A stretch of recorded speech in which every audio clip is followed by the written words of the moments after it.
Greetings, gamers. This is Rad with Arcade 816. I'm here at Yeti Station in Aurora, Illinois, with my pal Jason Hedlund. As always, how's it going, buddy? How is life in the arcade world during the Andromeda strain of COVID? I mean, it could be better, it could be worse. I mean, people are still showing up, people are still having fun. I mean, it's always something. It's not even the back of our heads. It's always in front of us right now. But no, we're doing just fine. We're having better numbers than I anticipated. So, you know, we're still adding games, still fixing stuff, still just having a good old time. So, What's new? oh, what's new at Yeti Station? Oh, there's been a lot of new things I think since our last video. We've added a couple pinball machines. You can't really see it in the shot here, but Ray's sitting right next to this beautiful Shrek pinball machine over here. We've added Godzilla and Ultraman. God, I don't remember when our last Tuesday trade-in was. It's been a while. But yeah, switched out some games, updated some monitors. We're running Bubble Bobble up in the front in one of the candy cabinets. I'm trying to think what else we've done. Yeah, Chocovator's up in the Capcom Cutie, which is a really fun little, like, WarioWare-esque Namco game. That one's fun. You can play it over at the Galloping Ghost. You can play it here. I don't know if that ROM's ever been dumped. I'm sure it has. But it's a fun game. That's all I'm saying. Very WarioWare-esque. Other than that, yeah, just kind of chipping away at keeping the games nice and tip-top shape here. Planning some interesting things for the future as far as adding some new games and kind of removing some of the ones that aren't played so much. Yeah, other than that, just trying to stay dry, man. Trying to stay dry. I mean, this place has been underwater I don't know how many times. We're just trying to keep it nice and warm and dry in here. So, yeah. Yeah, because it was like a guy upstairs, and he left the sink on, and Yeti Station suffers.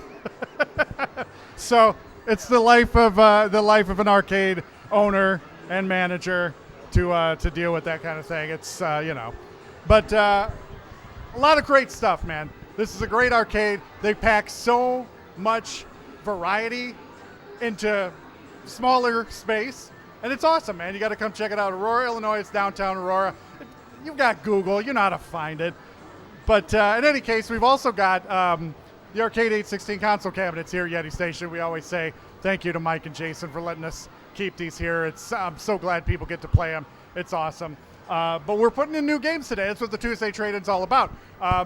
Because we're dealing with consoles, we can put new games in them anytime we want. It doesn't matter. We don't have to lug in a whole new cabinet. It's just put in a new cart, put in a new disc, whatever we got to do, and we got a new game. So this week we decided to do Konami.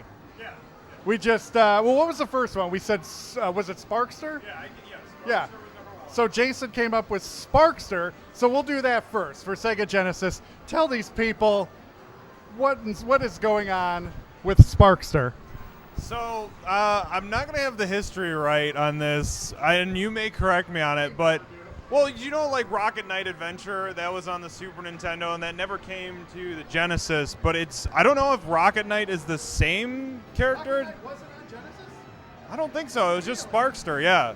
But, anyways, yes, it is the sequel. Okay, there you go. That was the only confusion I had. But, yeah, classic old Konami game. I mean, it's I don't know, what vein of category would you put this in? It's like action play. It's kind of like we ran Gunstar Heroes before. It's not as crazy as Gunstar Heroes, but it has similarities. You're running, you're destroying some enemies, your cute little mouse character. Yeah. But yeah, no, it's fun. It's beautiful. It's a beautiful looking game. It's classic Konami at their top. They don't hold a candle to what they used to be. But I think all those developers went off to Treasure. You know what I mean? So, but yeah, no, I mean, there's really nothing terrible to say about the game. I don't think it's really a difficult game. I think it would work well in an arcade like this because it's one that you can just pick up, you can play. Yeah, for kids too. Yeah, especially.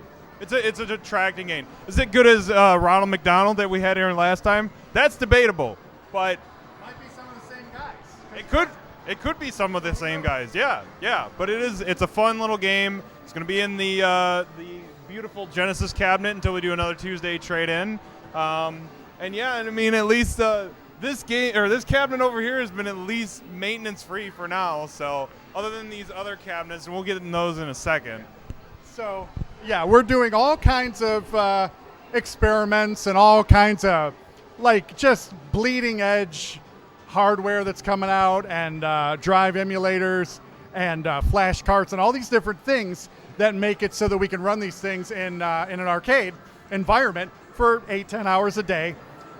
Some of it works great, some of it does not. So that's what we do. We beta test everything, we put it out in the field, and we say, you know what better way to test it than to throw it out there to the wolves for 8 to 10 hours and see what happens. So some of it works great. Again, like Jason said, the Genesis has been working great. Game Boy we had a little problem with today. We actually had to switch the game out. And same thing with PlayStation. We had to switch the game out. It's just some of them are okay, some of them aren't. We're still tweaking this hardware. The developers of the hardware are still tweaking the hardware. So, you know, it's a constant thing. This is what happens when you live on the bleeding edge of all of this stuff that comes out. So today we were going to do, well, I won't tell you that because we'll save it for later. We'll get it working. We'll save it for later, and then you'll get to see it. It was fun. But what we did is Jason came up with the idea, if we're going to stick with the Konami theme, why don't we do Konami Crazy Racers for Game Boy Advance? You want to give them a little intro into Konami Crazy Racers? Yeah, so I mean, basically it's just an homage to some of Konami's like IPs over the years. I mean, you have Goemon, you have, I don't know their names, but they're from Pop and Music. You have some of the characters from that. You have the baseball kid from, it's something with a J. It's like Jin Yaku Baseball. One of their more, yeah, absolutely, yeah. Some of their, like, they're popular characters over the years. I believe, yeah, the octopus from Parodios is in that. All sorts of Konami characters, and it's not just like a cash grab to like, oh, you know Konami, you'll love this game. No, like it's a legit kart racer. I mean, yes, is it a Super Mario Kart clone? You can call it that.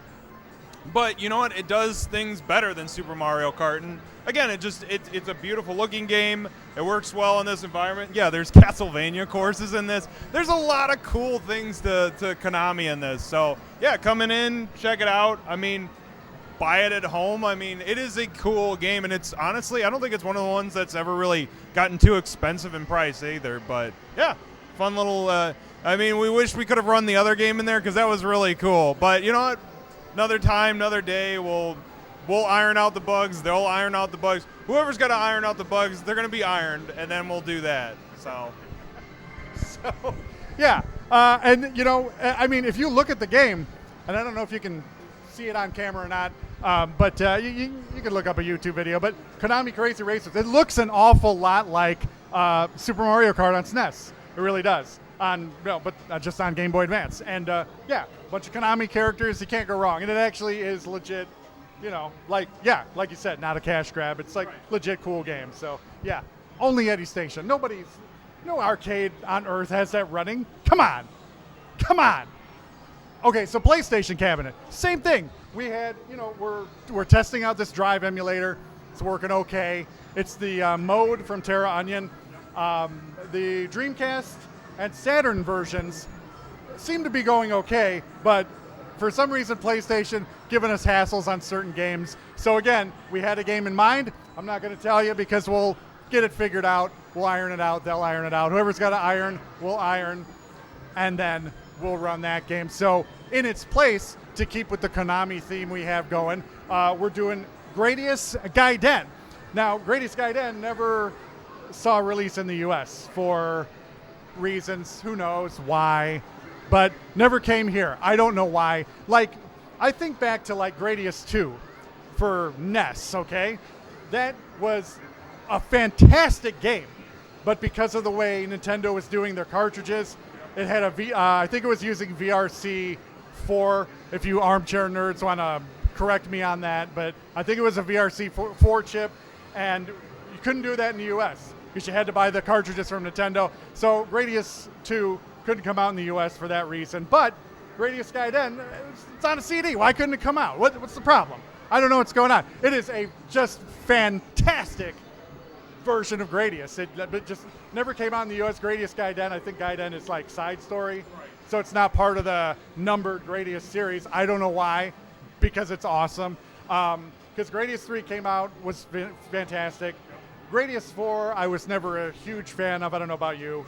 But Gradius Gaiden, I think Gradius Gaiden should have been Gradius 4 because it's just so good. It's really, really good. It's got great music. It's got great levels. It's got a lot of levels. And I want to say some of the team from Symphony of the Night worked on it too. Castlevania Symphony of the Night. It's got a lot of graphical and stylistic similarities to that game too. So do you have customers or? I thought I heard the door. Oh, okay. Because he's running an arcade. He might have to run away. So, Gradius Gaiden, it's fantastic. Have you played it at all? Or you have familiarity with it? I'm familiar with the game. I don't think I've ever really like given it much time than like just sit down, power it up, like play a little bit and put it down. Like I definitely don't have the appreciation. Like I'm very on the cusp of like a Gradius fan. Like I enjoy it. I've played them. I've played the NES. I played the Super Nintendo. And honestly, outside those two, I really haven't ventured too far into like I own a whole bunch of them. But yeah, no, I don't think I've ever really played this much longer than a couple of minutes. Well, now that it's here, you can play it because it's at Yeti Station.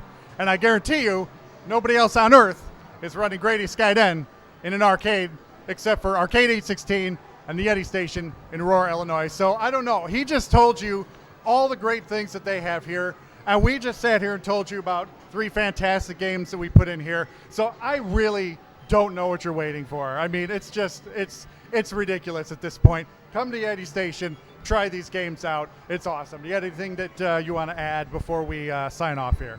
No, just we're open Thursday through Sunday every week. Most days till like 9, 11 o'clock. Check our hours on our Facebook. We're always posting on Instagram. Come on by, see what we've added. If you've never been here before, stop on by, take a look around, see if it's for you. I mean, other than that, that's all for me. Thank you so much, man. I'm Rad with Arcade 816, and we'll see you soon. Thanks so much.